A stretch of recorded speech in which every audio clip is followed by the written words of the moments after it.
ರಾಜ್ಯದ ಮುಖ್ಯಮಂತ್ರಿಯಾಗಿ ಪ್ರಮಾಣ ವಚನ ಸ್ವೀಕರಿಸುವ ಮುನ್ನ ಡಿಕೆ ಶಿವಕುಮಾರ್ ಅವರು ಮಾಜಿ ಸಿಎಂ ಯಡಿಯೂರಪ್ಪ ಅವರನ್ನ ಭೇಟಿ ಮಾಡಿ ಆಶೀರ್ವಾದ ಪಡೆದಿದ್ದಾರೆ. ಡಾಲರ್ಸ್ ಕಾಲೋನಿಯಲ್ಲಿರುವ ಯಡಿಯೂರಪ್ಪ ಅವರ ಧವಳಗಿರಿ ನಿವಾಸದಲ್ಲಿ ಉಭಯ ನಾಯಕರು ಭೇಟಿಯಾಗಿದ್ದಾರೆ. ಇನ್ನು ಮನೆಯಿಂದ ಹೊರಬಂದು ಆಲಂಗಿಸಿ ನಿಯೋಜಿತ ಸಿಎಂ ಡಿಕೆ ಶಿವಕುಮಾರ್ ಅವರನ್ನ ಮಾಜಿ ಸಿಎಂ ಬಿಎಸ್ ಯಡಿಯೂರಪ್ಪ ಸ್ವಾಗತಿಸಿದ್ದಾರೆ. ಈ ವೇಳೆ ಯಡಿಯೂರಪ್ಪ ಮನೆಯ ದೇವರ ಕೋಣೆಯೊಳಗೆ ತೆರಳಿದ ಡಿಕೆ ಶಿವಕುಮಾರ್ ದೇವರಿಗೆ ನಮಸ್ಕರಿಸಿದ್ದಾರೆ. ಡಿಕೆ ಶಿವಕುಮಾರ್ಗೆ ಶಾಲು ಹೊದಿಸಿ ಯಡಿಯೂರಪ್ಪ ಅಭಿನಂದಿಸಿದ್ದಾರೆ.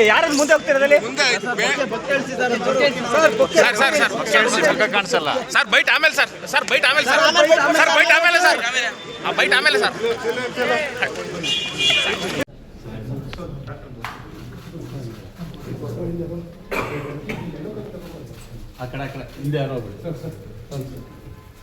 ಜೋರ್ ಬರೋದು